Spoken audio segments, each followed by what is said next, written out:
Olá, ouvintes! Sejam bem-vindos a mais um episódio do Story-se. Eu me chamo Julia Bart e hoje vamos falar sobre filmes que exploram o fim do mundo, mais especificamente que trazem ali um cenário de apocalipse ou pós-apocalipse, seja com a destruição do planeta Terra ou com a ruína da sociedade.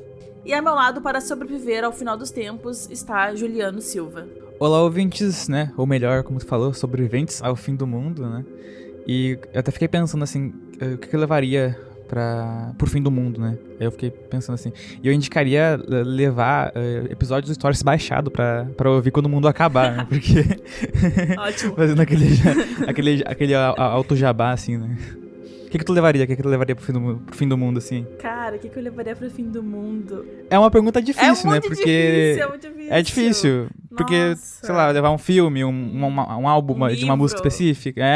Eu acho que eu levaria... Pois é, eu acho que eu levaria algum livro, eu acho. Né? Aquelas respostas muito genéricas, mas não sei, eu acho que eu ficaria muito entediada de não ter... Eu acho que pra assistir, não teria nada pra assistir depois de um tempo, porque depois de um tempo, assim, sei lá, a tecnologia não ia mais funcionar, provavelmente, uma coisa assim. Então, acho que o livro é uma coisa mais física, sabe? Eu fiquei pensando, como é que eu vou rodar o stream quando o mundo acabar? Aquelas preocupações aleatórias. Como é que eu vou rodar o stream quando o mundo acabar? Ótimo, muito bom.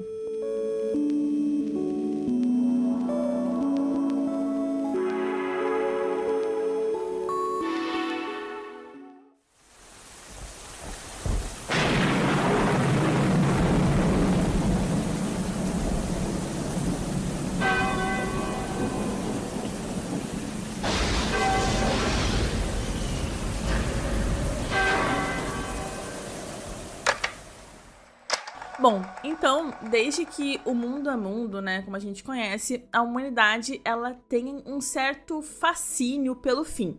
A destruição da sociedade e do planeta já foi anunciado ao longo de séculos através tanto de profecias religiosas como também a partir de avisos que a gente tem da ciência, mas não de uma forma tão exacerbada, por assim dizer, né? Algo mais como realmente pra gente cuidar do planeta, né? E não como as profecias religiosas que tentam ali dizer que daqui a algum tempo realmente o planeta não vai mais existir porque a gente como sociedade é um mal. Bom, então seja com meteoros ou a pandemia ou até o aquecimento global, é fato que a nossa existência, ela é finita. E essa curiosidade que surge no ser humano e também, de certa forma, é até mórbida, foi apropriada nos últimos tempos pela cultura. E hoje a gente pode ver inúmeras obras que abordam o fim do mundo nas mais diferentes formas. Então, acho que é válido a gente se perguntar, primeiramente, por que a gente se interessa por esse tipo de filme.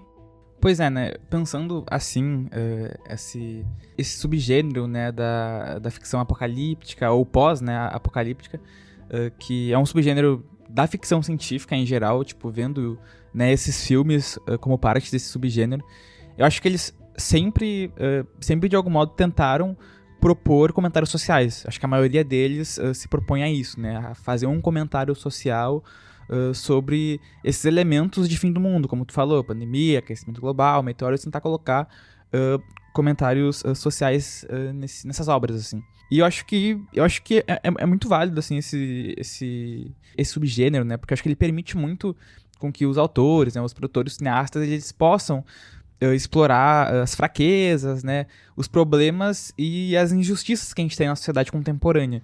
Então, acho que imaginar como é que esses elementos de fim do mundo contribuiriam para uma queda da civilização, acho que isso me instiga muito. Acho que por isso que talvez a gente goste de assistir, né, goste de consumir esse tipo de conteúdo, porque eu acho que é algo que nos levanta muitas perguntas, sabe? Como é que seria o fim do mundo? Porque, ainda mais acho que hoje, assim, no século XXI, porque a gente tem diversos fatores que podem levar, né, ao fim do mundo. Às vezes parece que a gente está muito mais próximo disso do que longe.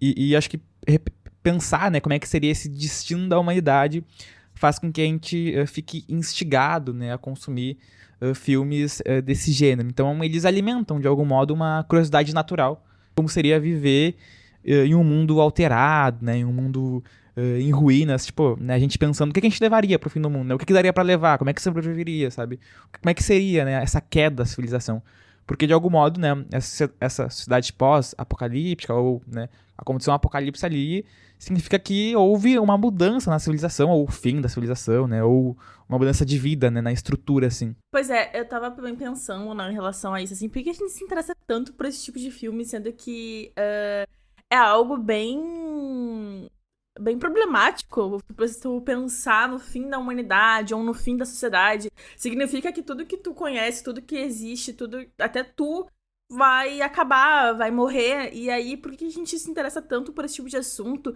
Eu acho que isso também vem de uma ansiedade coletiva que a gente tem quando a gente pensa na morte, sabe?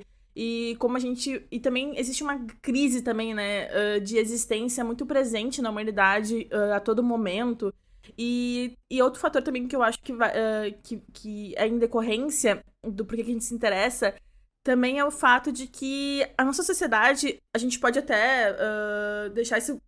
Acho que já tá bem explícito, né? Que a nossa sociedade não deu muito certo. Então, a gente pensar em formas dela acabar também surge como uma certa noção de que talvez exista algo que possa, depois do futuro, melhorar, ou até que a gente, enfim, a sociedade ela não deu certo, então o melhor seria realmente o fim dela para que ela não seja mais tão nociva às pessoas, né? Então, eu acho que, de certa forma, vem muito por essa questão de que a gente tem uma ansiedade coletiva e também pelo fato de que a gente vê esses filmes nessa forma de abordar bem imediatista como um sentimento de curiosidade, mas também um sentimento de medo. Então, acho que é isso também que motiva, de alguma forma, o ser humano. Acho que é uma sensação muito comum, né? Acho que a gente fica muito instigado em pensar isso, assim, porque acho que desde a história da humanidade a gente teve diversos modos de produzir, digamos, culturalmente o que seria o fim do mundo, né? Então, a partir das religiões, dos mitos, né, das histórias, né? Acho que talvez a gente vai desenvolver isso né, a partir né, ao longo do episódio, mas acho que isso esteve muito intrigado, né? Acho que com o desenvolvimento da sociedade. E aí, como eu falei, pensar isso no século XXI ou século XX também, a gente vê diversos fatores que tensionam e que façam com que a gente consiga imaginar o fim do mundo, sabe? Como se fosse algo próximo e palpável, às vezes. Bom, e como tu falou, o fim do mundo, né, no cinema, ele se tornou praticamente um subgênero que a gente pode associar tanto a filmes de ação, terror e também até animação. E eu acho importante a gente já diferenciar logo de início os filmes de apocalipse dos filmes de catástrofe, porque existe o cinema catástrofe também, mas não é a mesma coisa. E nesse episódio a gente vai falar especificamente de filmes em que o mundo tá em colapso e aparentemente não tem nada mais que a gente possa fazer pra remediar. Ou seja, já deu merda. O que é diferente dos filmes de catástrofe, porque nesses filmes existe, às vezes, uma certa esperança e até uma forma da gente salvar a humanidade. Pois é, eu acho que, como tu falou, a gente tem essa limitação, né, pra não ser algo totalmente abrangente, assim, né, ser um recorte dessas obras que são pós-apocalípticas, né, mas eu acho que, às vezes, também o gênero, eles se relacionam, né, acho que eles acabam se encaixando nesses dois gêneros, né, mas como tu falou, realmente, tem só uma leva de filmes que é só sobre catástrofe, né, e aí, acho que o debate até é outro, né, porque tem muitas obras que são muito questionáveis, assim, né, que vão ser até tendenciosas no que elas querem demonstrar ou no fim de mundo que elas querem demonstrar. Então a gente vai partir de um conceito mais histórico e esse filme sobre o fim do mundo, ele tem muito mais a ver com cenários apocalípticos ou pós-apocalípticos e ele tem as suas origens no começo na literatura e também no nosso medo, como a gente falou aqui já, né, enquanto sociedade. Então, como eu comentei, no começo desse cenário, ele foi realmente na literatura e na mitologia. Tanto que o conceito de fim da humanidade já é bastante antigo e ele remonta a mitos e religiões antigas que já descreviam dilúvios, apocalipses e eventos destrutivos como uma forma de punir e também de renovar a Terra. Então a gente tem ali uma visão muito da Bíblia, né? A gente sempre traz aqui algumas referências da Bíblia, porque realmente, assim, foi onde muita coisa vem da Bíblia, né? E a gente pode explicar muita coisa a partir dessa representação, né? Que hoje em dia a gente pode ver como representação, mas que naquela época as pessoas acreditavam que eram verdade, né? Então, a Bíblia, ela apresenta várias passagens que descrevem o fim do mundo, e principalmente no livro de Apocalipse, que na Revelação de João, mas também em outros livros, como Daniel, Mateus. E algum desses principais elementos que estão nesses livros incluem o anticristo, que eu acho que também já foi representado muitas vezes no cinema, né? Como uma figura ali que vem para destruir a sociedade, destruir o mundo, né? E também a questão do juízo final, que também já foi referenciado em várias obras. E a questão também da tripulação, né? Que tem referência ali em relação às pragas, guerras e desastres naturais, que a Bíblia também tá cheia dessas passagens, onde diz sobre que o mundo, né? Que a Terra vai acabar a partir de sofrimento e calamidades. Pois é, né? Agora que tu entrou nesse contexto histórico, assim como a gente tava falando, né? A história da humanidade, ela tem uma relação muito intrínseca ao fim do mundo, assim. E acho que a gente vai se complementar, porque eu vou voltar um pouco no tempo, assim, acho que mais longe para trás, no caso, né? Ali, mais ou menos pelo século VI a.C., assim, a gente vai ter uma das primeiras religiões monoteístas a apresentar também um conceito de fim do mundo, né? Que foi o zoroastrismo. E essa é uma religião que ela foi fundada pelo profeta Zaratustra, né? Ou também chamado de Zoroastro, ali pela antiga Pérsia. E essa religião ela vai propor também uma concepção de fim do mundo, né? A partir de uma batalha final entre o bem e o mal. E essa batalha, né, ela vai resultar na renovação do mundo e na ressurreição dos mortos. E então a gente tem muito essa característica do zoroastrismo, que eles trazem o dualismo, né, entre as forças do bem e do mal. E isso também é interligado e é conectado a diversas histórias da humanidade, né? Sempre o bem, o mal, a história do herói ali, isso é muito algo específico que a gente foi produzindo, sabe, enquanto sociedade. E, né, aí falando mais dessa mitologia dos zoroastrismos, né, essas forças, né, que são personificadas em bem e mal, né, a gente tem o Ahura Mazda, que seria o deus do bem, e o Angra Mainyu, que seria o espírito do mal. Não sei se a pronúncia está certa, está correta, mas né, são essas personificações como se fossem entidades que estariam aí nessa batalha final, né. E é interessante porque, né, o zoroastrismo começa primeiro, assim, como uma das primeiras concepções de fim de mundo, de apocalipse, né, como tu colocou, assim, também, ele vai influenciar, né, o judaísmo, o cristianismo e também o islamismo, né, então a gente vê, né, acho que a gente tem aí primeiro o surgimento do judaísmo, em que ele vai, né, como tu comentou, introduzir, né, essas ideias apocalípticas nos seus textos proféticos, né, então também o cristianismo ele vai desenvolver ideias sobre isso, então isso é muito parecido, né, então acho que a própria história das religiões, a história das humanidades, elas vão se influenciando, né, então é muito difícil dizer que não teve influência, que uma religião teve influência sobre outra, porque, além disso também, porque o zoroastrismo foi uma das primeiras religiões monoteístas, e é isso que o cristianismo pega depois para si, e é muito comum, né, então relacionar, né, uma religião com a outra, porque a gente vai ter aí no cristianismo a questão de julgamento final, né, a questão de ter um novo céu, uma nova terra, e isso é muito interessante como isso é interligado. E além do judaísmo, do cristianismo, a gente também tem o islamismo. A gente tem a questão no Alcorão, nos hadiths, né, que também vai apresentar uma visão de fim dos tempos. Então eles incluem sinais de dia do julgamento, de ressurreição dos mortos e destino final das almas. Então, tipo assim, esses termos assim, de fim do mundo, eles são muito parecidos. Porque eles vão um se influenciando o outro, assim, nesse contexto das religiões surgindo e propondo, né, uma concepção de fim de mundo.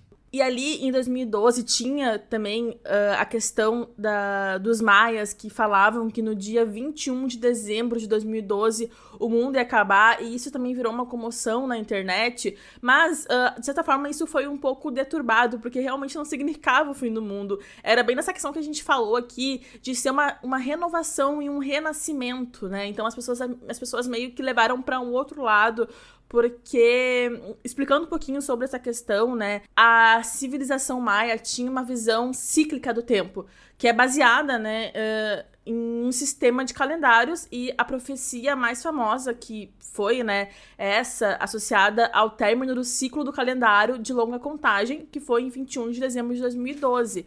E o que dizia era que nessa data o mundo ele teria uma renovação, porque os maias eles olhavam, né, o término de um ciclo como um período de transformação e renovação, e não necessariamente uma catástrofe apocalíptica. Para eles, né, era um momento mais de mudanças e novos começos, mas houve realmente um equívoco em que foi amplamente, né, popularizado na cultura, né, como a gente viu em 2012 ali, teve até um filme e tudo mais, que não era uma destruição total do mundo, mas sim, na verdade, um tempo para refletir e também um tempo de renovação. Então, eu acho que essa relação entre fim do mundo, renovação, tá muito ligada. E acho que, de alguma forma, às vezes as pessoas podem confundir um pouco quando uma cultura traz essa questão do fim do mundo como realmente, pronto, acabou, não existe mais. Quando, na verdade, eles querem dizer que vai ter uma renovação, ou vai ter um momento ali de realmente reflexão, sabe? Então acho que de alguma forma isso foi se misturando ao longo do tempo. A gente vai ter aí também uma grande obra, né, desse subgênero que vai ser o 2012, que é o filme de 2009, né? Grande obra falando assim, né, num sentido irônico, né? Porque é um filme que faz muito tempo que eu não assisto, na verdade, acabei não reassistindo, assim. Mas eu lembro que ele era ruim.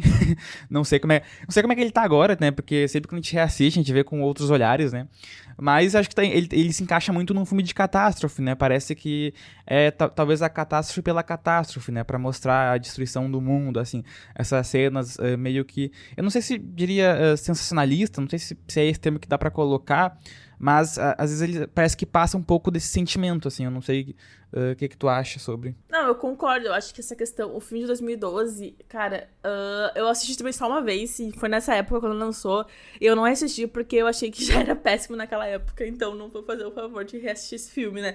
Mas realmente, assim, eu acho que era muito mais pra passar uma sensação sensacionalista. E também porque, né, como eu falei, nessa época ali, tava muito em voga essa questão dos maias, e era só o que se falava na internet naquele momento, na cultura pop. Então esse filme, ele vem realmente pra trazer, né, esse gostinho, assim, por assim dizer, de fim do mundo, né, já que tava tudo ali realmente sendo falado. Mas eu acho que, de certa forma, ele também brinca muito com a questão da imaginação, não o filme, né, mas essa questão do fim do mundo, né, brinca muito com a imaginação da população, né, das pessoas, de como a gente pode imaginar vários tipos de fim do mundo, que também é o que a gente vai depois falar aqui. E eu lembro, cara, de 2012, né, acho que teve uma data específica, e eu lembro que choveu nesse dia, né, e o mundo não acabou, foi enganoso, né, e até dizem dessa questão do cálculo, né, que teria sido feito em relação à profecia dos maias, que é um debate mais longo, mas eu lembro que o mundo não acabou, choveu, e a gente continuou vivendo ali a nossa vida comum, mas teve uma grande comoção, né, de ter uma espera, né, de ter esse sentimento que ele é intrigante, assim, eu acho que realmente o mundo não ia acabar em 2012, mas era intrigante essa sensação de as pessoas esperarem algo, né, esperarem que, sei lá, algo divino, né, algo milagroso, né, e foi um dia normal. Um dia normal do trabalhador. Bom, e também, né, partindo desses conceitos que a gente tem do fim do mundo, a gente chega também na ficção científica clássica. Ali no século XIX, também no início do século XX, autores como o H.G. Wells e também o Júlio Verne já exploravam temas de destruição global em suas obras, e muitas vezes elas eram relacionadas a invasões alienígenas, desastres naturais e também tecnológicos. Bom, e falando um pouquinho também sobre a obra, né, do H.G. Wells, que é A Guerra dos Mundos, que foi publicada pela primeira vez em 1898, e é uma obra que fala sobre... A história conta a partir da perspectiva de um narrador anônimo que vive na Inglaterra vitoriana, e quando misteriosos cilindros começam a cair do céu, e os habitantes locais, eles inicialmente acreditavam que eram meteoros, mas logo se revelam, né, como máquinas de guerra marcianas que destroem tudo em seu caminho com raios de calor e gases venenosos. E depois a história segue para uma luta desesperada da humanidade para sobreviver e resistir a essas ameaças extraterrestres. Então, esse livro, ele também explora temas como o medo do desconhecido e também a fragilidade da civilização humana. E como a gente já tinha comentado aqui sobre essa questão da humanidade ser muito frágil e também ter aí vários aspectos que podem levar ao fim do mundo, inclusive uma invasão alienígena. E a Guerra dos Mundos não apenas cativou os leitores, mas como também inovou. Era um tipo de suspense que antes não existia e que depois, com Wells, a gente começou a imaginar vários outros tipos de histórias no mesmo formato, basicamente, que traziam ali o fim do mundo, e também o que levou a essa história, e também o próprio autor, a ter um legado muito grande na cultura popular, e depois que também passou a influenciar diversas obras e também gerou diversas adaptações dessa história dele. Pois é, né, cara? Eu acho muito interessante que a história, assim, né, desse livro do Wells, assim, acho que ele valeria até uma atenção própria em um episódio, né? Porque é muito interessante, né? Tanto o livro, assim, mas, né, quando também se torna uma telenovela, né? Acho que é muito famoso esse caso, né? Porque a gente tem ali, em 1978, né? Ali pela rede de rádio da CBS, em que eles, do nada, eles interrompem a programação para noticiar uma invasão alienígena, né? Que é a história, né? Que ele vai contar a partir do livro. E isso causou um pânico total, assim, um mal-entendido, né? Porque as pessoas não estavam entendendo que aquilo era uma obra de ficção, e aí trouxe, né, toda uma comoção, assim, pública quando a telenovela, ela é lançada, assim, nas rádios, né?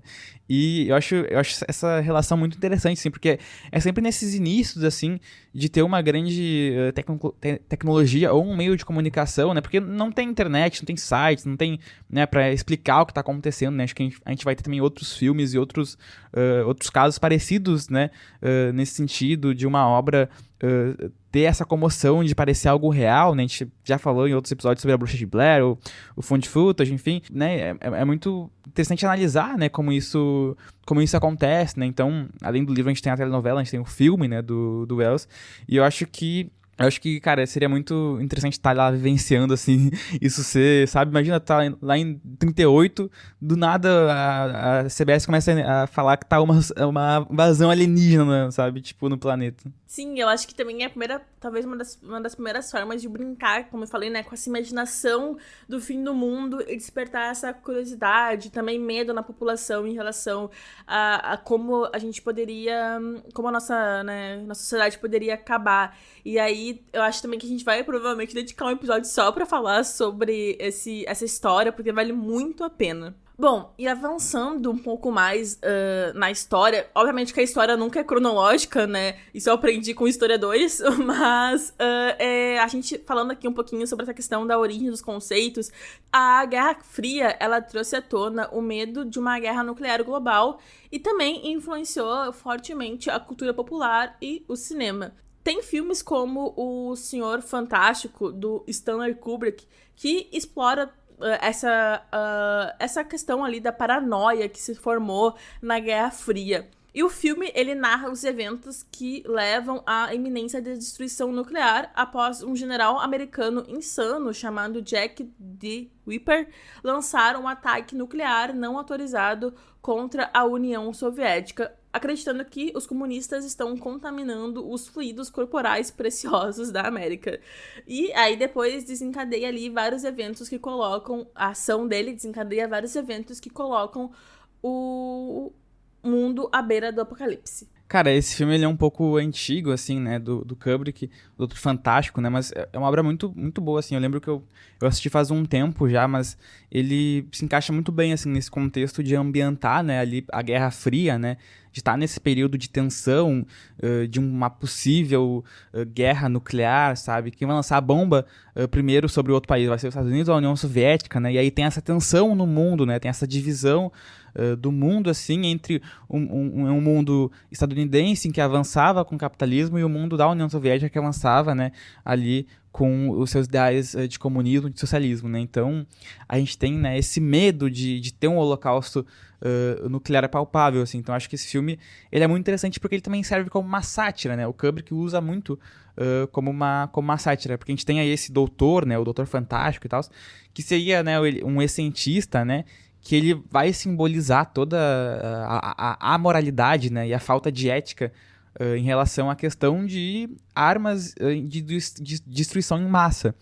Então ele cumpre esse papel de fazer um comentário crítico, né, desse contexto de Guerra Fria, né? Então, porque era uma concepção muito, né, de que o mundo poderia acabar, né? Então, a Segunda Guerra Mundial acaba, né? A gente tem esse conflito, assim, né? Essa Guerra Fria, que não é uma Guerra Fria, de algum modo, porque a gente tem, né, várias, digamos assim, ações, né, tanto dos Estados Unidos quanto da União Soviética, né, para conseguir avançar a partir um do outro, né? Então, é muito interessante, né, como esse filme ele vai retratar essa questão da existência humana, né, a partir dessa era, né, de armas nucleares, porque é a partir disso que a gente tem esse desenvolvimento, né, a gente tem essa corrida espacial, militar, né, de quem vai desenvolver a melhor tecnologia primeiro, né, quem que vai produzir, né, quem que vai ir para a Lua, enfim, a gente tem esses conflitos assim que vão deixando uma tensão no mundo de ter duas nações, né,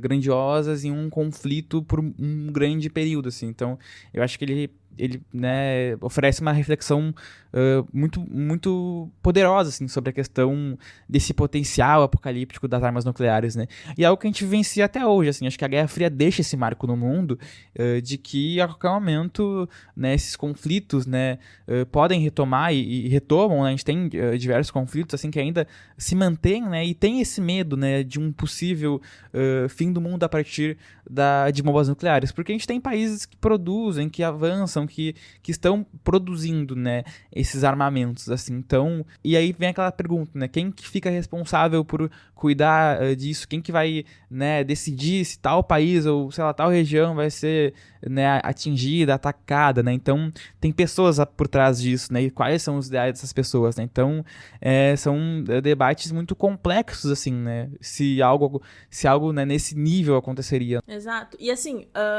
partindo dessa questão de que a Guerra Fria, ela trouxe esse medo à tona, e aí depois, como isso foi bastante noticiado, e a mídia se apropriou muito desses conceitos, dessa questão do fim do mundo, e isso também, de certa forma, influenciou o cinema, eu acho que a partir dessa época ali, os filmes sobre fim do mundo começaram a pipocar muito, assim.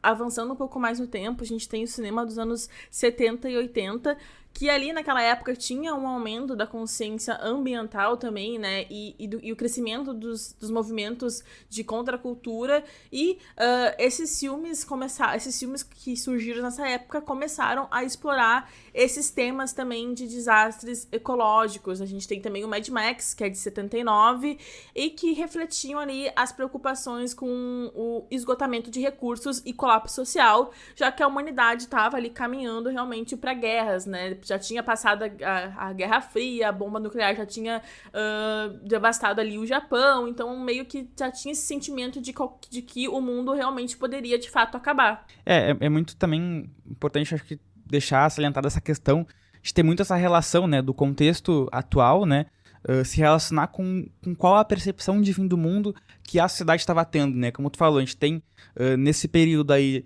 da década de 70 e 80, tanto o aumento desse debate das bombas nucleares, né, dessa ameaça, como a questão ambiental, né? A questão ambiental, ela toma um papel muito importante, assim, né, para a sociedade, em debater sobre isso e falar que a gente, né, tava, enquanto sociedade, indo para um caminho, né, que não teria volta, assim. Eu acho que uma questão muito interessante, sim, que é o debate que se faz de que hoje em dia, né, o consumo de recursos naturais da Terra, né, a gente superou, né, o que o mundo pode se renovar por ano. Então é como se a gente tivesse não correndo contra o tempo quase, né? Porque a gente está consumindo, né, produtos da Terra, a gente está, né, consumindo os recursos naturais e a Terra não consegue mais se renovar. Então a cada ano que passa, cada tempo que passa, a gente perde um mês, né, nesse tempo, assim, nesse calendário de né, a Terra se recuperar, né, e cada vez ficar mais difícil a Terra se recuperar, né. Então acho que a partir desse período esse debate ele toma, né, um papel né, protagonista de falar sobre isso, e a gente até hoje fala sobre isso e caminha para esse fim, né, mais um fim que a gente caminha, né, mais uma possibilidade de fim de mundo que também é muito palpável. E até porque também, se ali nos anos 70, 80, vinha essa questão do fim do mundo voltada para essas preocupações em relação aos recursos naturais, como tu falou, que estão acabando, né? Ali nos anos 90 já surge outro tipo de fim do mundo, que é pelo fim da tecnologia. Já que a gente estava ali nesse boom da tecnologia nos anos 90, começo dos anos 90 e também começo dos anos 2000 ali, onde a tecnologia, ela estava surgindo, estavam se descobrindo coisas novas, estavam se inventando coisas novas, internet, celular, computador, Wi-Fi, um monte de coisa em relação à tecnologia vem mais ou menos nessa época. E aí já surge também outro tipo de distopia, né? Que é a distopia voltada à distopia tecnológica, que a gente pode ver ali, por exemplo, em Matrix. Que Matrix já não é ali, é também um pós-apocalíptico, mas também já traz ali um conceito mais de distopia e que também reflete, como tu falou, né? Aqueles medos que existiam exatamente naquela época. Eu acho que, né, a gente tem aí mais esse contexto da tecnologia, que também, né, surge como algo novo para a sociedade, né, as pessoas ainda estavam tentando entender, né, o que estava acontecendo, porque é uma mudança radical e drástica, né, hoje a gente vê aí, né, a cada década se passando e um avanço muito grande da tecnologia, assim, então em 30, 40 anos, né, a gente teve aí, né, o smartphone, o computador, a gente tem, né, diversos aparatos tecnológicos que vão, né, no início ali, se introduzindo no dia a dia da sociedade, e hoje é algo interligado a nós, e por muito pouco tempo, né, por um período curto, isso virou algo, né, tem aquela relação, né, é algo interligado ao nosso corpo, o celular é algo, né, que tá na nossa mão toda hora, assim, a gente tá sempre em contato com isso, e eu acho que talvez esse contexto de surgimento de algo novo, surge, né, essa concepção também né, de distopias, né, de produzir essas distopias tecnológicas, né, de que o mundo poderia acabar. Eu queria trazer um evento muito, muito interessante e intrigante, que foi a questão do bug do milênio, né, que foi, né, um problema ali na virada de 99 para 2000, que tinha essa concepção de que, né, os dados, né, digitais, eles iam até 1999, então eles não tinha 2000, né? Então isso daria problemas em bancos, em programas, na internet. Então era assim, uma concepção de que, sabe, todos os dados, armazenamento que tinha até esse período poderia, sei lá, ser implodidos, né, por esse bug. Algo que não aconteceu, né? Mas a gente já vê também como a sociedade reproduz esse medo, né, a partir desse evento. Exato. E assim, eu acho que exatamente o que tu disse aí reflete muito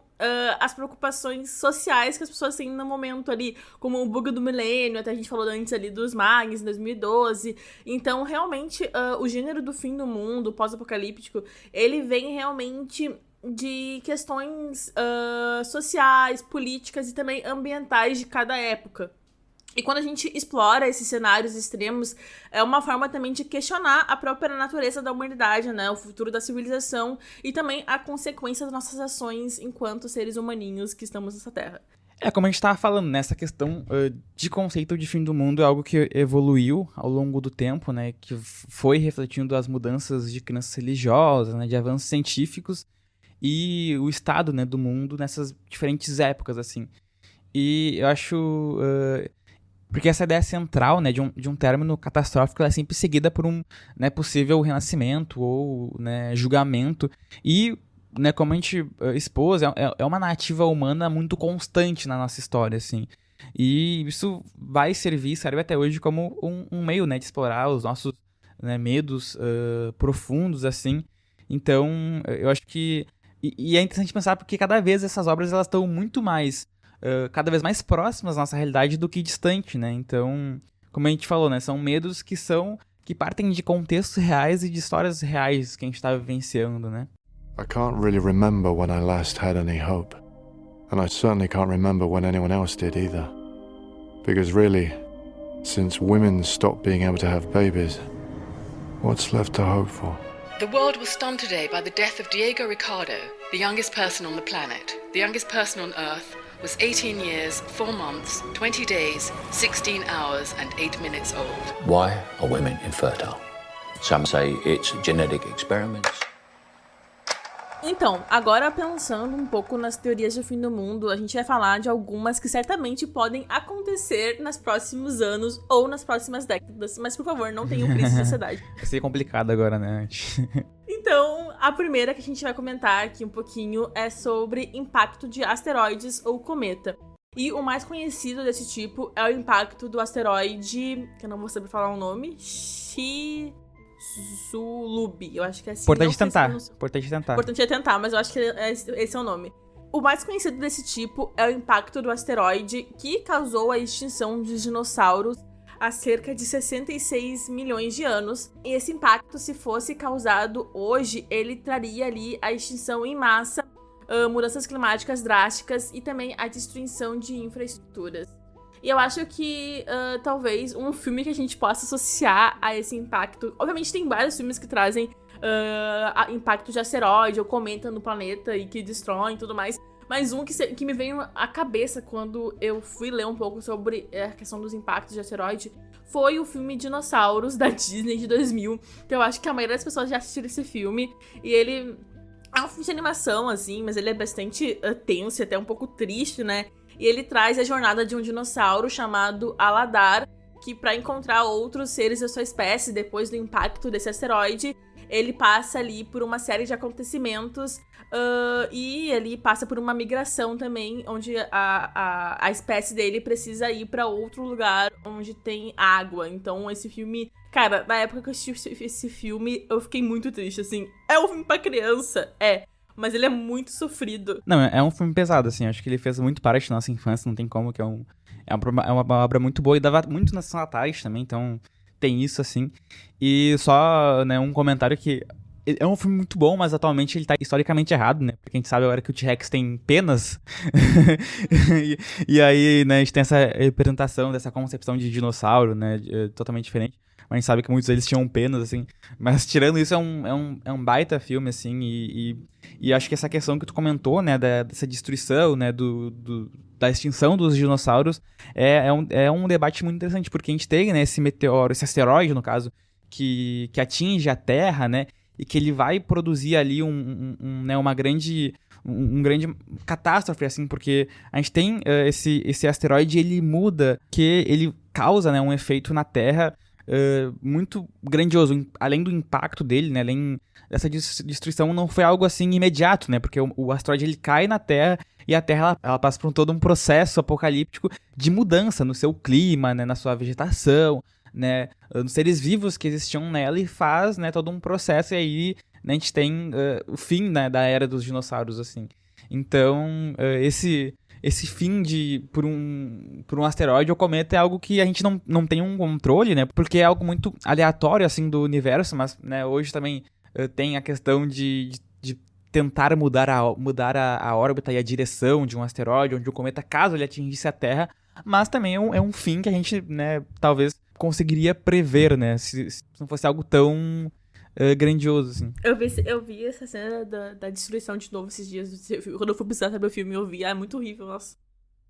Eu acho que a gente poderia prever, mas de certa forma também é algo que a gente pode prever, mas talvez não fazer nada que vá, de fato, remediar. Ok que a gente tem agora várias tecnologias que, como tu falou, né, tem várias formas de a gente prever, mas às vezes eu sinto que a gente tem exatamente um alvo muito grande na nossa cabeça em relação a cometas e asteroides, porque isso poderia realmente cair muito facilmente e matar pelo menos metade da população, sabe? Porque é algo que, como eu falou, é aleatório, assim, sabe? Passou ali na órbita, pronto, acabou, foi. Mas, enfim, sobre esse filme de dinossauros, cara, eu até roubei um pouquinho, né? Porque ele não é uma sociedade humana ali, né? É uma sociedade realmente ali são dinossauros, né? A humanidade nem, enfim. Mas eu acho que ele é importante porque já traz ali uma certa essa questão do medo, né? Porque, assim, quando tu é criança e tu vê esse filme, tu vê, cara, isso aqui é uma forma de destruição da humanidade, já gera um pouco de ansiedade e medo, né? Em relação a como a humanidade pode... Como a humanidade não, né? Mas como o mundo em si, o planeta Terra pode acabar sendo destruído. Então, por isso que até eu trouxe esse filme fugindo um pouco da pauta, porque ele realmente não traz ali uma sociedade de seres humanos, mas também trata de um fim do mundo em que seres acabaram sendo extintos. Bom, e outro tipo de fim do mundo são as mudanças climáticas causadas por atividades humanas, como a emissão de gases de efeito estufa, podem levar a consequências horríveis, incluindo a elevação dos níveis do mar, eventos climáticos extremos, desertificação e perda também da biodiversidade. E se a gente não prevenir de alguma forma, essas mudanças podem tornar grandes áreas do planeta Terra inabitáveis e desestabilizar também a nossa sociedade. Eu acho que também é algo que já tá acontecendo de certa forma.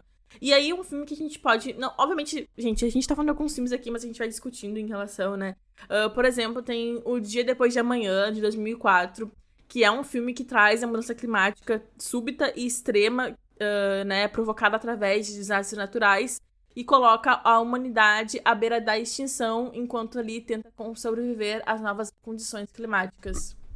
Então, eu até te falei que eu assisti esse filme recentemente, né? Eu não tinha assistido ele ainda, assim.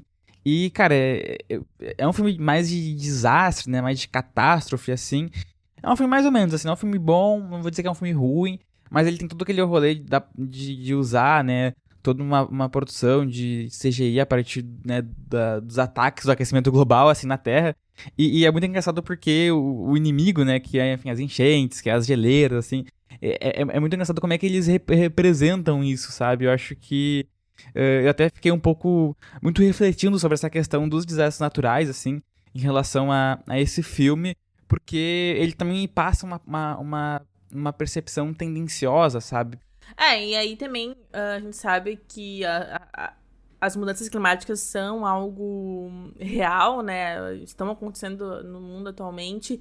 E aí eu acho que o cinema também começa agora também a tratar desse assunto e trazer um pouco dessa visão talvez um pouco mais realista, por assim dizer. Esse filme de 2004, então era algo assim que estava começando a ser conversado e era muito baseado realmente em teorias ali, e que agora talvez a gente possa ter novas obras que tenham de fato algo mais verídico. Como a gente falou dessa questão, né, da destruição do planeta, né, a partir do aquecimento global, assim, a gente tem também a questão de que a nossa lógica do sistema também, ela tende muito, né, para esse caminho que a gente estava falando, que hoje o planeta Terra ele vai se direcionar, né, porque a gente tem muito a lógica de colocar o lucro, né, acima, né, que leva à exploração excessiva, né, dos recursos naturais, como a gente colocou a questão da terra, não conseguir mais se renovar, né, então a gente tem aí, como tu me disse, a questão de emissão de gases, de efeito estufa, né, que vão contribuir, né, para as mudanças climáticas, mas também, né, o nosso sistema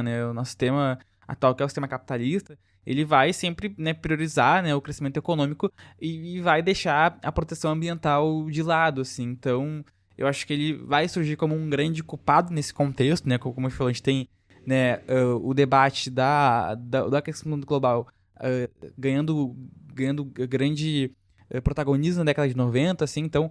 E acho que ele é importante colocar esse culpado, né, do nosso sistema, porque é um sistema que ele não é um sistema que consegue se renovar, né? A Terra não consegue se renovar, a Terra não consegue se regenerar. Então, o sistema capitalista ele não dá tempo para a Terra fazer isso com essa lógica incessante de exploração, né? E aí a gente tem nessas grandes obras hollywoodianas que vão, né, trazer isso à tona, mas como eu falei, né, parece que muitas vezes eles não fazem essa relação, né, com o problema do capitalismo ou o problema do aquecimento global, sabe, como um debate sério, como ele deve ser colocado como um debate sério.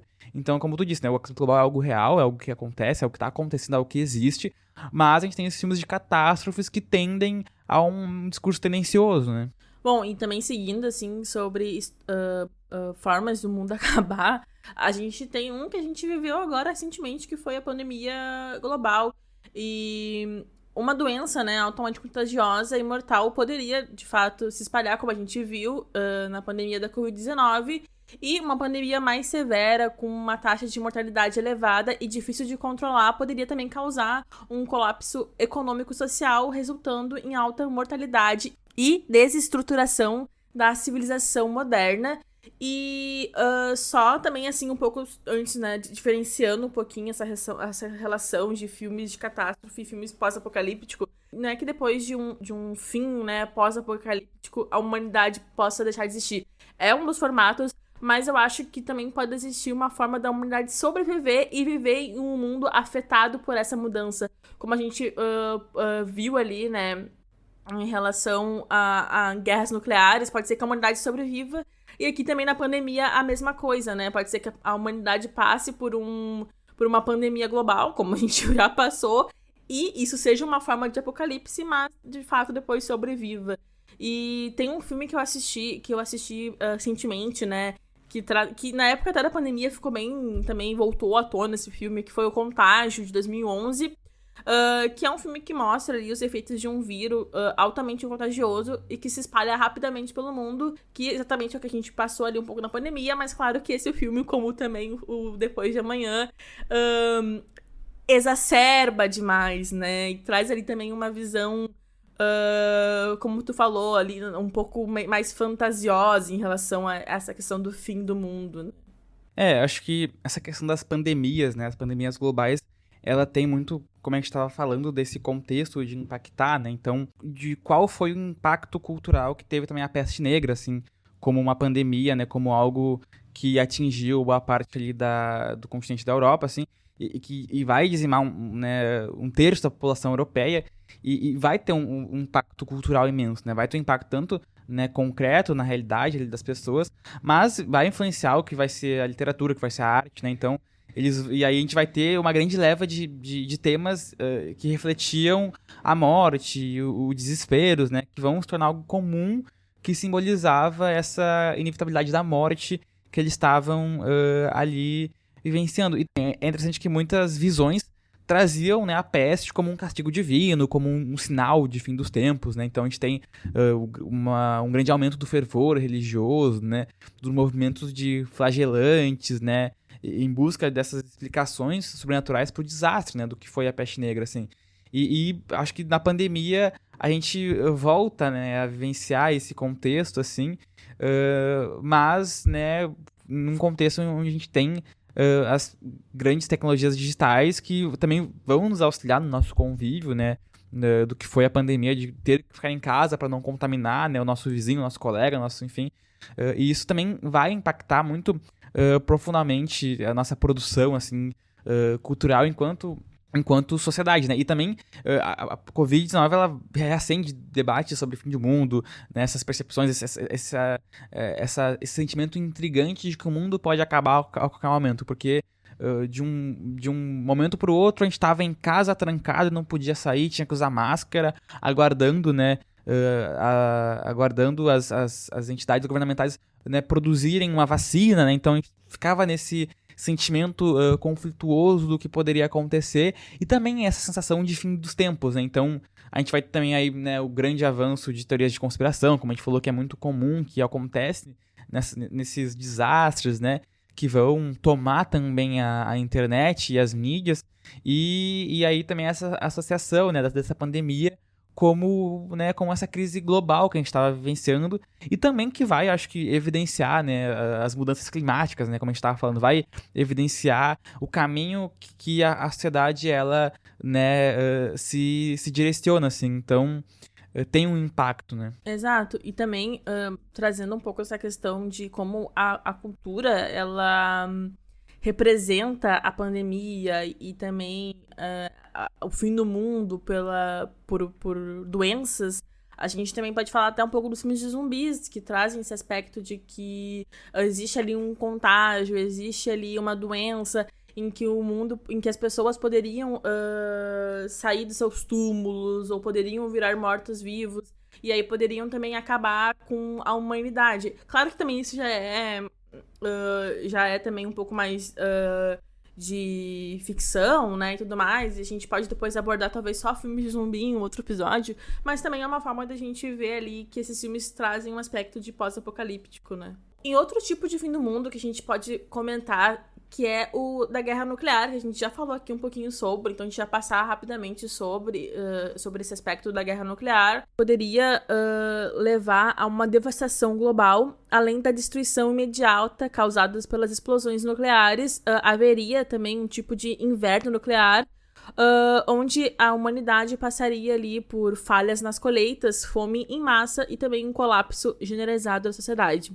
Eu acho que a obra mais recente que a gente tem falando sobre o fim do mundo pela guerra nuclear é a série Fallout, que também vem de um jogo, né, mesmo nome, e que saiu agora em 2024 na Amazon Prime, e que fala ali sobre uma realidade alternativa onde, após a Segunda Guerra Mundial, o avanço tecnológico da guerra gerou sérias consequências para uma troca nuclear apocalíptica, colocando a humanidade à beira de um colapso.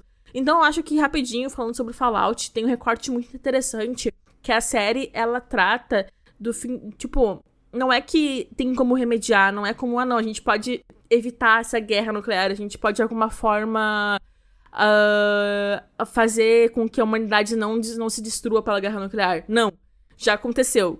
Tipo, o mundo já acabou, o mundo já tá devastado, e as pessoas precisam sobreviver a partir desse mundo devastado.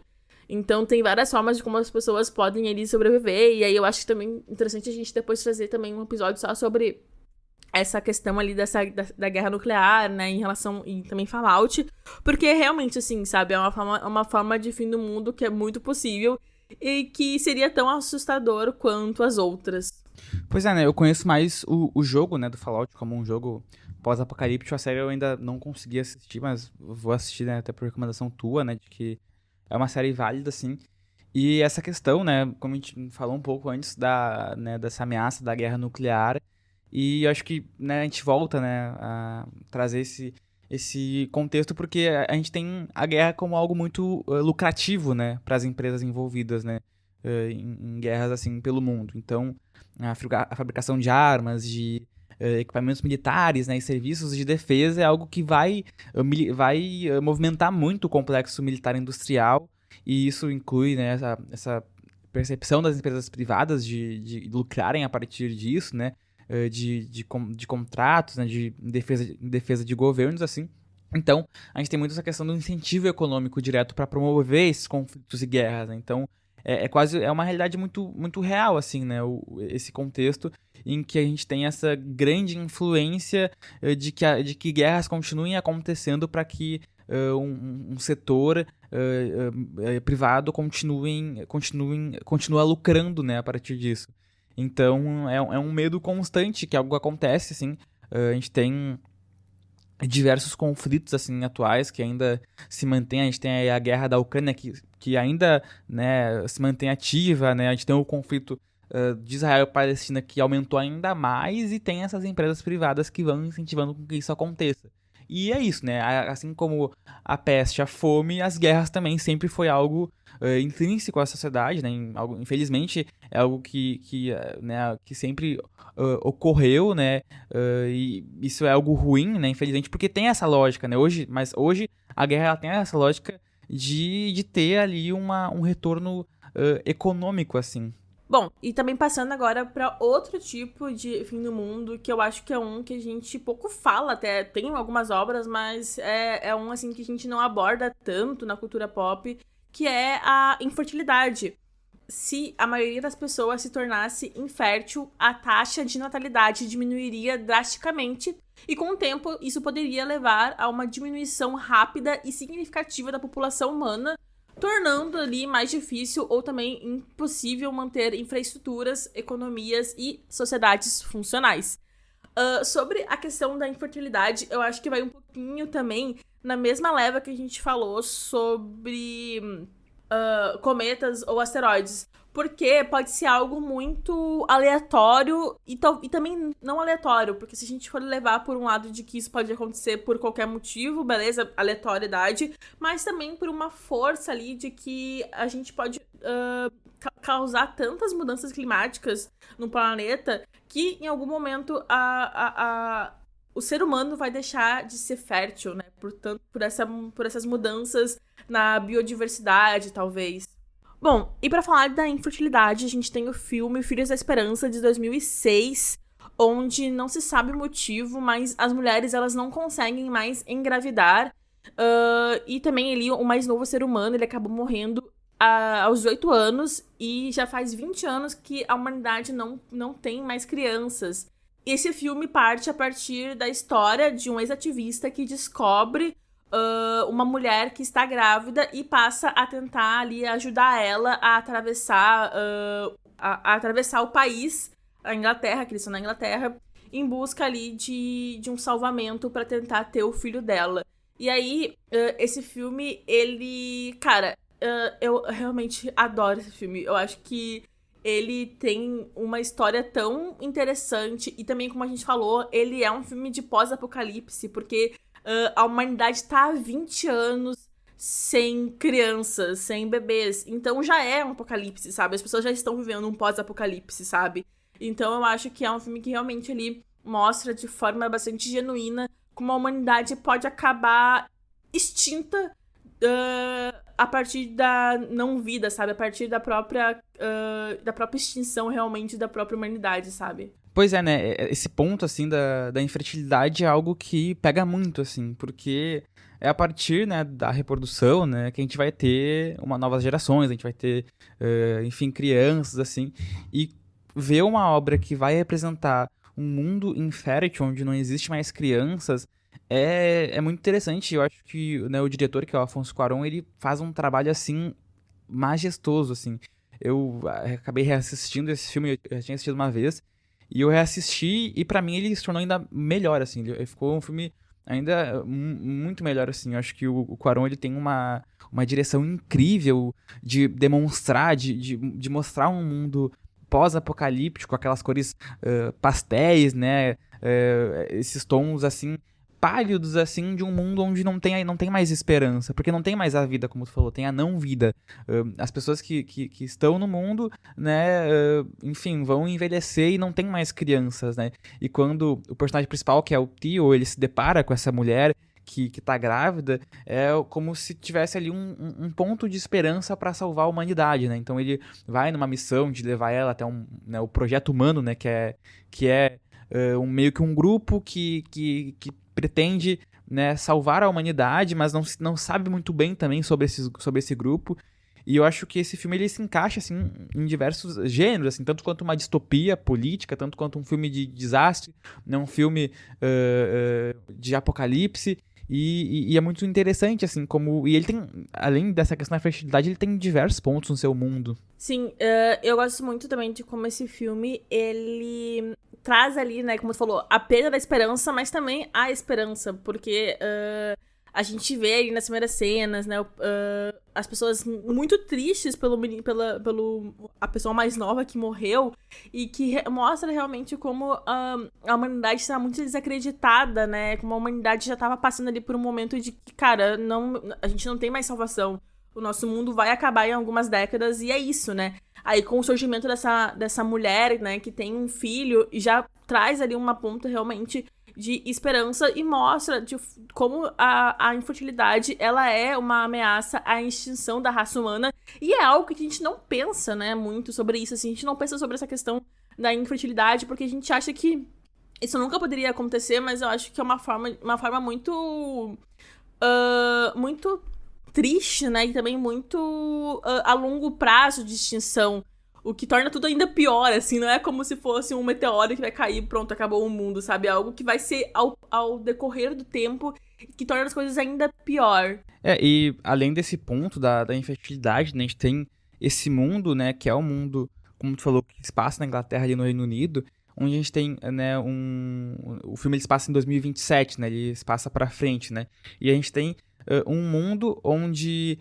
parece que o Reino Unido ele tá em uma guerra constante, né? Parece que existe uma guerra constante, né, no mundo inteiro, assim. Então, a gente tem aí bastante as propagandas nas ruas, né? Elas informam isso, que o Reino Unido continua em guerra, que os militares, né, do país, eles estão, né, à frente disso, e também tem um grande debate sobre os imigrantes, né, o Alfonso Cuarón, como um diretor mexicano latino, ele também vai propor o debate em relação aos imigrantes no Reino Unido, porque a gente tem aí, né, o Reino Unido, esse país, como um país que está ali recebendo diversos imigrantes pela questão da guerra, pela questão da fome, pela questão, né, eles estão saindo dos seus países para tentar encontrar uma vida no Reino Unido, mas, né, no Reino Unido a gente tem o quê? A gente tem campos de concentrações para imigrantes. Tem aí o Back Hill, que seria esse campo de concentração para os fugees, né, que é o termo que eles usam, né, para esses imigrantes que entram ilegais no país. E é muito chocante, assim, porque a gente vê, né, cenas do filme onde está o personagem, o Theo, andando pela cidade, e aí ele passa por diversos locais onde tem imigrantes em celas, em grades, eles estão fechados, assim, e ao mesmo tempo as propagandas, elas denunciam e elas falam, né, se você vê um imigrante ilegal, denuncie, reporte. Então tem esse também do vigiar e punir, né, então acho que a gente pode também relacionar muito com a questão do 1984, né, que é o livro, em relação a essa obra. Então a gente tem esse universo completo de distopias e de apocalipse, que ele tá muito próximo da nossa realidade atual, sabe? O debate dos imigrantes, né? O debate de epidemias, ele fala também sobre isso, né? O próprio Theo, ele perde o seu filho em uma epidemia que aconteceu nesse contexto de destruição no país, assim. Então é um filme que ele tem uma realidade muito complexa e que, como eu falei, é muito próximo da nossa realidade, muito próximo. Exato, até porque o que dá a entender ali no filme, que fica como um pano de fundo, é que o planeta passou por uma guerra, né, não uma guerra mundial, mas uma forma de que várias capitais acabaram caindo em relação à questão da infertilidade ou outros conflitos ali. A Inglaterra é o único país que continua de em pé, assim, por assim dizer, né? E que daí os imigrantes começam a ir pra lá em busca de melhores condições de vida, mas são recebidos pelo governo militar ali, pela militarização do país, né? E começam a viver em cárceres privados, como o Juliano comentou, e viver também em subúrbios. Depois a gente tem uma passagem do personagem, do Theo, quando ele vai para um subúrbio. E aí também tem ali a subsistência dos imigrantes nesses lugares bem afastados, né? E longe da população inglesa.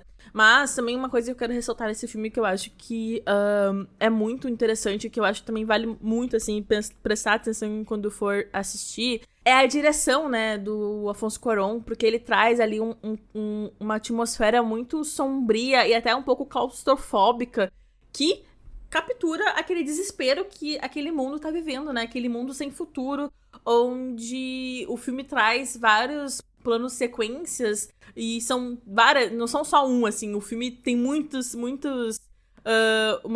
cenas que são em plano sequência, e que traz ali uma eficácia, né, que faz com que o público realmente mergulhe a fundo na narrativa, porque a gente tá vendo o conflito sem cortes, basicamente. Acho que a palavra que tu usou de ser algo sufocante, é muito sufocante como ele tá demonstrando, assim, as cenas, como ele tá, né, enfim, como ele tá dirigindo, assim. Então, é literalmente o Cuarón com uma câmera na mão e acompanhando, né, o Theo, os personagens, né, a partir, né, desse contexto que eles estão vivenciando. É essa sensação que a gente tem mesmo, né, de que a gente tá naquela realidade, de que a gente tá ali junto desses personagens e sufocados por aquele contexto. Sufocado por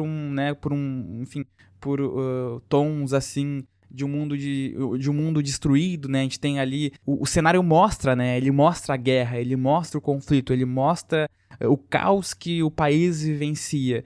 E a direção do Cuarón, ela é quase um personagem, né? Tipo... Ele estar com uma câmera na mão e acompanhar, né, os personagens a partir também desse plano de sequência é quase um personagem. Então o filme, a direção dele dá uma carga muito maior, assim, além de ser já uma produção incrível pela sua história, pelos personagens, pelos atores, pela produção.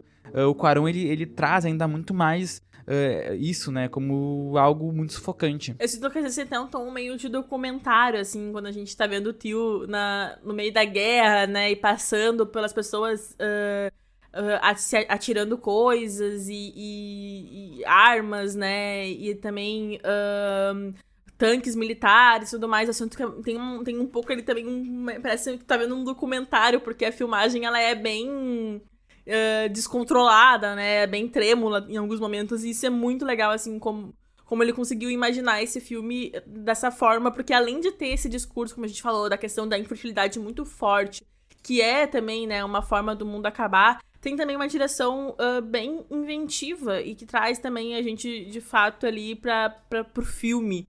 A gente tem, né, esse cenário de uma Londres suja, né, tudo sujo, tudo destruído, né, essa percepção de guerra constante, assim. E a personagem da Key, né, que é a mulher que tá grávida, né, é uma menina jovem, né, ali, e eu acho muito interessante que ela é uma personagem negra, uma atriz negra que tá representando e imigrante, né, então tem muito esse medo de que o governo não descubra que essa mulher esteja grávida, porque ela é uma mulher negra e imigrante, então né, não seria aceito né, como algo legítimo, né, ali ser a primeira mulher que está grávida nesse contexto onde a infertilidade ela reina assim, no mundo.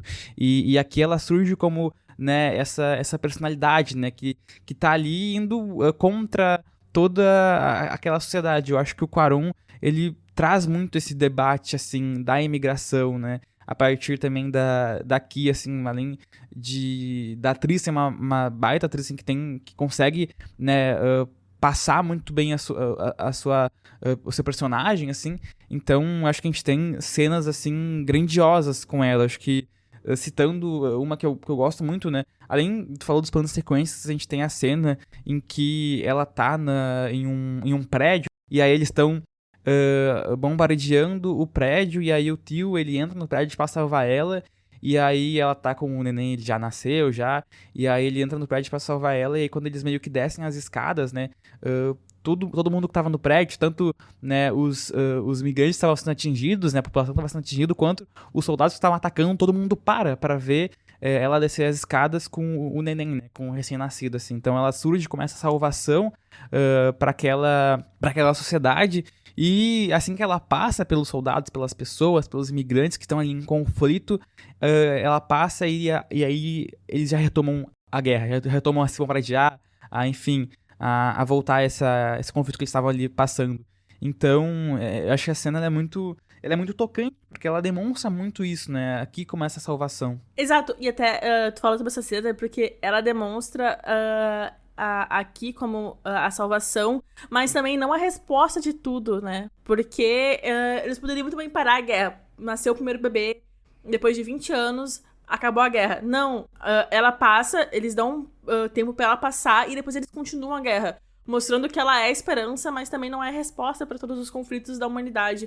E isso, cara, isso pra mim é muito representativo, assim, sabe? Como o Cuarón conseguiu trazer isso pra tela. E, enfim, né, esse filme, ele realmente, assim, é muito interessante. Eu acho que vale muito a pena as pessoas assistirem esse filme, porque ele traz vários discursos políticos, humanitários, também sobre a questão da infertilidade, sobre guerra, que provoca uma reflexão realmente sobre o futuro da humanidade e também os desafios que a gente enfrenta coletivamente, né, porque a questão dos imigrantes é algo que a gente vive diariamente, querendo ou não.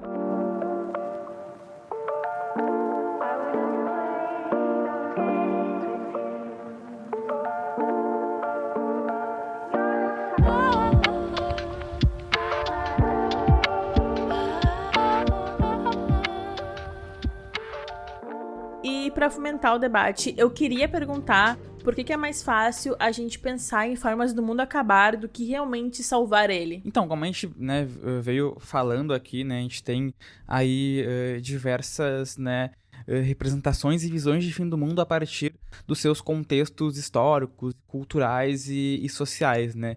E hoje a gente tem, acho que debate tanto do século XX quanto do século XXI, que são fatores que tensionam pro fim do mundo, em que são fatores que são algo muito interligado ao sistema que a gente vivencia. Então, voltando a falar mal do capitalismo, né, como um sistema econômico, mas a gente tem, né, hoje esse sistema como um sistema predominante, né, em que as sociedades elas vão desenvolver um padrão de vida nesse contexto, né, em torno dessas estruturas estabelecidas. Então, mesmo quando a gente vivenciava outro sistema econômico, um outro sistema de vida, né, as sociedades elas pensavam um fim do mundo a partir, né, dessa limitação, né, desse contexto, né, desse ambiente que elas vivenciavam, assim, e sempre achando que não poderia mudar o sistema. Então, né, quem acordou feudal não achava que poderia mudar o sistema, ou quem acordou medieval, enfim, indo nessa ordem cronológica, a gente sabe que muitas vezes não é assim, mas as pessoas não têm essa concepção de que o mundo ele pode mudar, de que a estrutura ela pode mudar. E as pessoas elas tendem a resistir a essas mudanças radicais de sistema, né? Tendem a resistir a essas mudanças que podem desestabilizar as suas vidas, porque elas têm familiaridade com o que elas estão vivenciando, assim. Então é muito mais confortável se manter nesse sistema, né? Em vez de mudar o sistema econômico, porque mudar o sistema econômico requer imaginar um mundo totalmente diferente desse atual, né? Um mundo que pode ser... acaba até ser desconfortável para as pessoas que já vivenciam esse sistema e acham que as guerras, os conflitos globais, os conflitos em relação à questão nuclear, o aquecimento global, a questão de pandemias, né? A questão de enchentes, que é algo que a gente vivencia também. E grande responsável disso é esse sistema, né? É o capitalismo enquanto sistema, enquanto concepção, enquanto um grupo, né, político que tensiona para que o capitalismo dê certo ou, né, dê errado, né? Porque ele dá mais errado do que certo. Então, esses grupos eles vão resistir para que exista uma mudança de mentalidade, né? De que o mundo pode mudar, porque, né, mudar o sistema capitalista significa mudar o privilégio e a riqueza de um certo grupo específico. Então tem muita aquela percepção, né, de que é muito mais fácil pensar que o mundo vai acabar do que pensar em mudar o sistema, mudar a estrutura do sistema. Isso é muito interessante pensar, porque a gente pensa que é muito mais fácil que um meteoro caia, ou que, sei lá, algo catastrófico aconteça, algo que, né, fuja do nosso contexto, do que mudar o nosso sistema, né, que seria o mais palpável para, enfim, enfrentar o aquecimento global, enfrentar uma pandemia, enfrentar, né, esses fatores que podem fazer com que o mundo acabe, mas não, né, infelizmente a gente tem o capitalismo como esse sistema econômico que vai permear a cultura, que permeia a educação, permeia a mídia, então a gente está sempre consumindo muito isso. Então essas narrativas dominantes, elas vão retratar o capitalismo como a única opção viável. Eu acho que a gente fez muito esse debate no episódio Eles Vivem, né, do Stories, de trazer esse debate sobre o capitalismo, sobre a questão da propaganda, né, de como o capitalismo propagandeia essa realidade como algo comum, né, onde a gente tem conflitos que não param, onde a gente tem né, a Terra dando uma resposta a esse modo de vida que a gente vivencia hoje, mas, né, a gente tem esse sistema que não se importa com isso e mantém né, produzindo essas desigualdades em diversos níveis, assim, tanto num nível de natureza, né, num nível econômico, num nível social, num nível cultural, no nível do que a gente vai consumir, do que a gente vai produzir. Então ele vai moldar toda essa nossa percepção pública de ter essa conformidade ideológica de que o mundo vai acabar, é mais fácil o mundo acabar do que a gente conseguir mudar o nosso sistema. Então, sei que é um debate muito complexo, pode parecer um pouco confuso, mas pensando, né, o capitalismo como esse grande culpado por diversos fatores que a gente vivencia hoje que vão levar a gente aí ao fim do mundo, né? E, né, tirando os fins de mundo que o capitalismo não influencia, como, sei lá, a morte térmica do universo, né? Os debates de entropia, física, essas questões assim, que aí que o capitalismo não tem uma grande influência, mas essas coisas palpáveis que acontecem e que estão acontecendo, como a gente falou, que está muito mais perto da nossa realidade, são, né, influenciadas pelo sistema que a gente vivencia, né? Assim como, né, outros fins do mundo eram influenciados pelos seus contextos, a gente tem hoje, né, isso como algo palpável, né? Sim, até eu penso assim que essa questão, né, porque a gente acha que é mais fácil pensar no fim do mundo do que salvar ele, vem muito também por um cansaço coletivo da população em relação ao capitalismo, né, de como a gente tá sempre muito absorto nesse sistema capitalista, onde a gente não vê nenhuma saída, então a gente pensa que acabar é a forma mais fácil de sair, ou a forma mais que, bom, enfim, não tem pra onde a gente sair desse sistema, então se o mundo acabar é a melhor forma, porque vai ser uma forma natural, ou vai ser uma forma causada pela humanidade, enfim, algo assim que a gente não tem como... É a única forma de sair desse sistema, sabe? E porque pela mudança talvez não dê pra sair, né? Mas eu acho que isso parte realmente, assim, de, como eu falei, de uma questão muito mais de cansaço e de falta de esperança, que é o que a gente não deve ter, né? A gente deve ter esperança de que talvez em algum momento a gente saia desse sistema e consiga, de fato, fazer algo, né, pelo mundo, né? Enfim, a gente tem várias pessoas que ativamente lutam, né, em questão das mudanças climáticas. E a gente tem também outros setores, né, que as pessoas também estão sempre... A questão da pandemia que a gente passou há pouco tempo, né, a gente conseguiu descobrir uma cura, né, uma vacina muito rápido, porque foram pessoas que acreditavam, né, que tinham esperança, e de certa forma eu acho que é isso, sabe? Eu acho que a gente tá em um momento muito desesperançoso da humanidade, mas ainda existem pessoas que mantêm essa esperança acesa, né, e pensam formas de salvar o mundo. Só espero que ninguém tenha entrado em depressão ou em crise existencial durante, né, esse debate, né, durante esse episódio. O episódio vai vir com um aviso no começo: você pode ter crise existencial. Ouça por sua conta.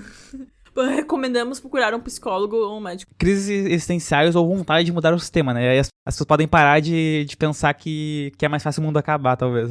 Exato. Eu acho que grandes mudanças no mundo vêm a partir de crises existenciais. E é isso, gente. Chegamos ao final do episódio aqui, com muitas crises essenciais, mas também muita vontade de mudar o mundo para melhor. A não ser que caia um meteoro, tá? E talvez não dê.